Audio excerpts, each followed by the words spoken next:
नमस्कार। साइकोलॉजी की पाठशाला में आज हम रिसर्च के ही एक टॉपिक पर डिस्कशन कर रहे हैं और वो टॉपिक बहुत ही ज़्यादा इम्पॉर्टेंट है। और इम्पॉर्टेंट इसलिए है क्योंकि शुरू में बनाया जाता है रिसर्च के और अंत तक उसी टॉपिक पर ही रहा जाता है। आप कहेंगे साहब ऐसा टॉपिक कौन सा है कि शुरू में बना लिया और अंत तक उसी टॉपिक पर ही काम करें? जी हाँ, एक टॉपिक है या एक पॉइंट ऐसा है जिस पर हमेशा रिसर्च में शुरू से अंत तक वहीं पर रहा जाता है, उसी को टेस्ट किया जाता है, उसी को प्रूव किया जाता है, उसी के बारे में बात की जाती है और वो टॉपिक है हाइपोथेसिस। वैसे मैंने हाइपोथेसिस पर एक लेक्चर पहले बनाया हुआ है, लेकिन आज फिर हम इसी टॉपिक पर डिस्कशन करते हैं क्योंकि इसको थोड़ा अलग तरीके से हम डिस्कस करेंगे। हाइपोथेसिस क्या होती है? तो इसका बड़ा एक सिंपल सा उत्तर है, a tentative solution of a problem is hypothesis. की परिकल्पना एक समस्या का संभावित उत्तर है। आप इसको परिकल्पना कह लें, आप इसको पूर्व कल्पना कह लें, आप इसको उपकल्पना कह लें, सारे शब्द सही हैं। लेकिन मेरी राय हमेशा एक ही रहती है कि आप इंग्लिश टर्मिनोलॉजी याद रखें कि वो हर जगह एक ही है, लेकिन हिंदी जो टर्मिनोलॉजी है वो कुछ चेंज हो जाएगी, तब थोड़ी सी मुश्किल आती है कि अरे इसका मीनिंग क्या है। तो हाइपोथेसिस की हमने अभी बात की। हाइपोथेसिस को मैं दो पार्ट में डिवाइड करके आज स्टडी करना चाहता हूं, और एक है जिसको हम कहते हैं रिसर्च हाइपोथेसिस और एक जिसको कहा जाता है नल हाइपोथेसिस। रिसर्च हाइपोथेसिस और नल हाइपोथेसिस जो कि एक शोध परिकल्पना है और एक शून्य परिकल्पना है। शोध परिकल्पना को हम डायरेक्शनल हाइपोथेसिस भी कह सकते हैं, हम अल्टरनेटिव हाइपोथेसिस भी कह सकते हैं, लेकिन कहीं कहीं पर रिसर्च हाइपोथेसिस के टर्म में भी ये हाइपोथेसिस यूज की जाती है। नल हाइपोथेसिस बिल्कुल इसके ठीक अपोजिट है। पहले मैं बात करता हूं रिसर्च हाइपोथेसिस पर। देखिए, जो रिसर्च हाइपोथेसिस है वो किसी सिद्धांत के परिणाम पर आधारित है। मैं फिर रिपीट करता हूं, किसी सिद्धांत के परिणाम पर आधारित है वो रिसर्च हाइपोथेसिस। इसको हम इस तरह से समझते हैं, एक होती है थ्योरी, एक होता है जिसको हम कह सकते हैं एस्टेब्लिश्ड फैक्ट्स,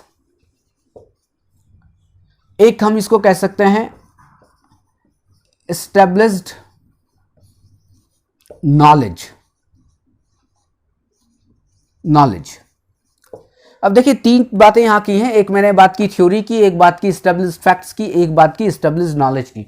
वैसे एस्टेब्लिश्ड नॉलेज में एस्टेब्लिश्ड फैक्ट्स और थ्योरीज आ ही जाती हैं, लेकिन हम अलग अलग तरीके से समझ लेते हैं कि थ्योरी का एक अपना एक कुछ नियमों पर आधारित होती है।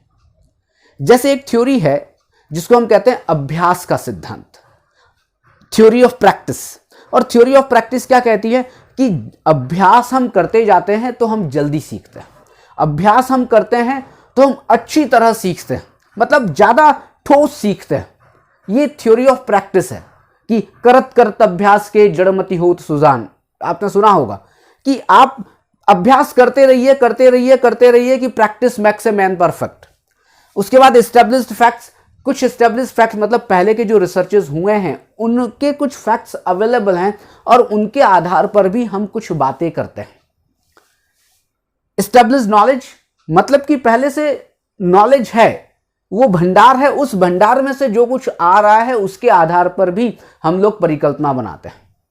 और अगर आप रिसर्च के पॉइंट ऑफ व्यू से बात करेंगे तो आप क्या करते हैं कि पहले हम प्रॉब्लम लेते हैं रिसर्च की प्रॉब्लम के बाद हम लोग रिव्यू ऑफ लिटरेचर लेते हैं।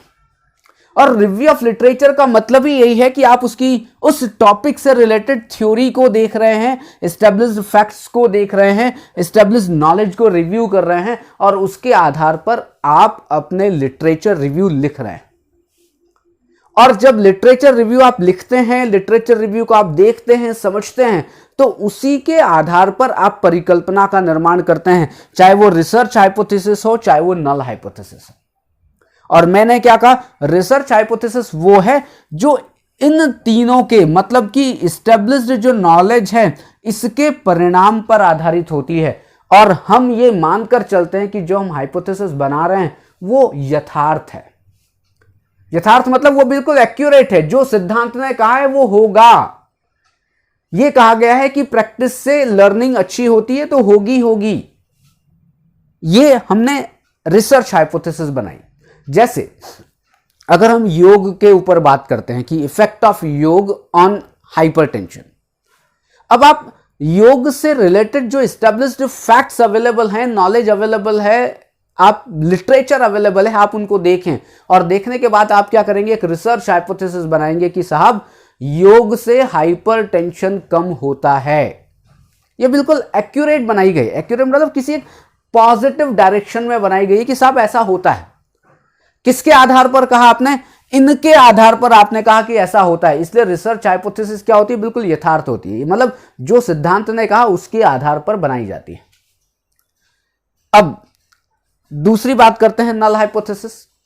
नल हाइपोथेसिस कहती है कि साहब ठीक है, सिद्धांत ने कहा उसके आधार पर बातचीत ठीक है, आप बनाइए।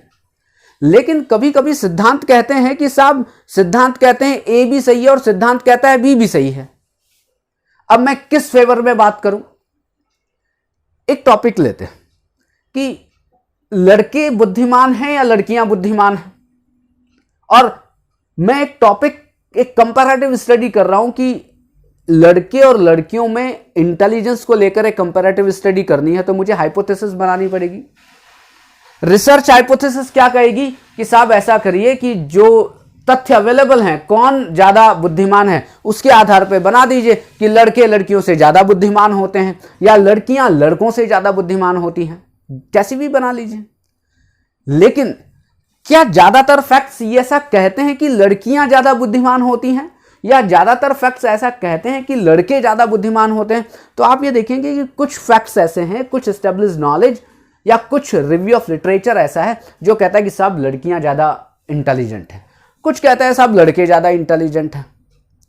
अब आप क्या कर रहे हैं? अब आप सोचते हैं कि साहब बनाऊं क्या, क्योंकि अगर मैं लड़कों की तरफ बात करता हूं तो लड़कियां नेग्लेक्ट हो जाती हैं, लड़कियों की तरफ बात करता हूं तो लड़के नेग्लेक्ट हो जाते हैं। मतलब हमें बीच का रास्ता बनाना है, और मुझे कोई क्वेश्चन भी ना करे कि मैंने ये हाइपोथेसिस क्यों बनाई है, लड़कों के फेवर में या लड़कियों के फेवर में। तो मैं ऐसा करता हूं, नल हाइपोथेसिस बना लेता हूं, जिसको आप शून्य परिकल्पना कहते हैं, जिसको आप नल परिकल्पना कहते हैं, जीरो हाइपोथेसिस भी कहते हैं। शून्य परिकल्पना बना लेता हूं। शून्य परिकल्पना क्या है कि साहब नो डिफरेंस हाइपोथेसिस, कि कोई डिफरेंस ही नहीं है। कोई डिफरेंस नहीं का मतलब कि साहब लड़के भी अच्छे हो सकते हैं, लड़कियां भी अच्छी हो सकती हैं। ये तो बाद में पता चलेगा जब मैं रिसर्च करूंगा कि मेरे रिसर्च में मैंने क्या पाया है। मैं पहले से बना के चलूं और वो गलत हो जाए, पहले से लोग क्वेश्चन करने लग जाएं कि साहब आपने ऐसा क्यों बना लिया, तो फिर क्या है, लोग आजकल क्या करने लग गए हैं कि पहले एक रिसर्च हाइपोथेसिस भी बनाते हैं और अपने उसी पार्ट में जहां पर उन्होंने हाइपोथेसिस लिखी है वहां पर एक नल हाइपोथेसिस भी बना लेते हैं कि साहब नल हाइपोथेसिस को रिजेक्ट करेंगे। लेकिन तरीका ज्यादा अच्छा यह है कि जहां पर आपको पता नहीं हो कि परिणाम किस तरफ जाने वाला है, तब आप नल हाइपोथेसिस को ही फॉर्मुलेट करें अपने रिसर्च में। और नल हाइपोथेसिस का मतलब अभी मैंने जो कहा, no difference hypothesis, no difference hypothesis, कि साहब दो वेरिएबल में कोई अंतर नहीं है, दो वेरिएबल के बीच कोई संबंध नहीं है। मतलब कि कोई संबंध नहीं का मतलब संबंध इधर भी है, संबंध इधर भी है, अंतर इधर भी आ सकता है, अंतर इधर भी आ सकता है। तो मैं तो साहब मैं अपने आप को सेफ कर लूं, मैं अपने आप को बचा लूं कि साहब कोई क्वेश्चन ना करें बाद में। नल हाइपोथेसिस तो बनाई ही जाती है रिजेक्ट करने के लिए। मैं बड़ी इंपॉर्टेंट बात आपको कह रहा हूं, नल हाइपोथेसिस हमेशा बनाई जाती है रिजेक्ट करने के लिए। आप कहेंगे साहब रिजेक्ट करना है तो बनाई क्यों?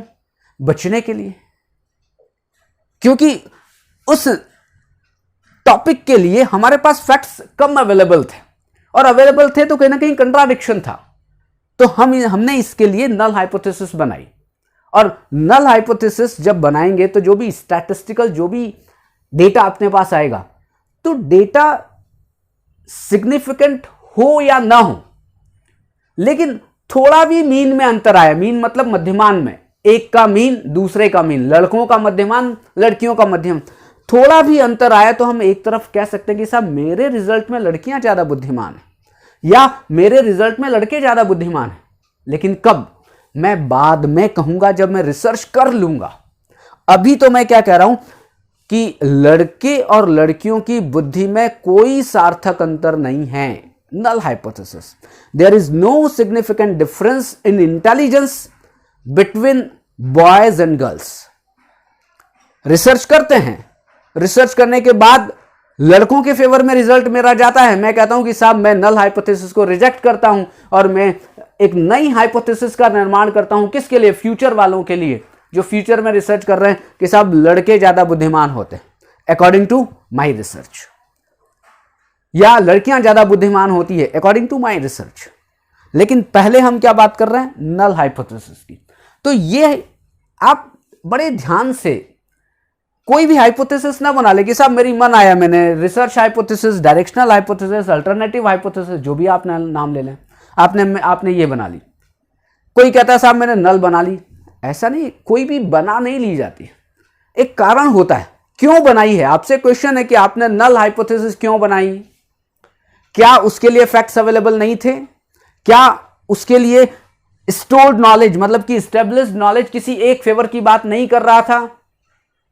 आप देखें, जब आप कहें कि साहब नहीं, एस्टेब्लिश्ड नॉलेज फेवर की बात किसी भी तरफ, एक तरफ नहीं कर रहा था, दोनों तरफ कर रहा था, तो मुझे समझ नहीं आया, मैंने नल बना ली। लेकिन अब आप कहें कि साहब योग करने से हाइपरटेंशन कम होता है, अवेलेबल है, रिसर्चेस अवेलेबल हैं, तब आप कहेंगे, आप एक नल हाइपोथेसिस बनाते हैं कि there is no significant effect of yoga on hypertension. गलत है। क्यों गलत है? आप क्यों नल हाइपोथेसिस बना रहे हैं? आप क्यों निगेटिव की तरफ, निगेटिव डायरेक्शन की भी तरफ जा रहे हैं? सब फैक्ट्स हैं कि योग से हाइपरटेंशन कम होता है, तो आप उस तरफ जाइए ना। तो आप सीधी बात करिए रिसर्च हाइपोथेसिस की कि योग करने से हाइपरटेंशन कम होगा, बस इसको आप प्रूव करिए। यही है हाइपोथेसिस का कॉन्सेप्ट, लेकिन बहुत सोच समझ के, अनजाने में नहीं, बहुत सोच समझकर, जानकर, देखभाल करके, जांच के आप हाइपोथेसिस का निर्माण करिए, चाहे वो रिसर्च हाइपोथेसिस हो, चाहे वो नल हाइपोथेसिस हो।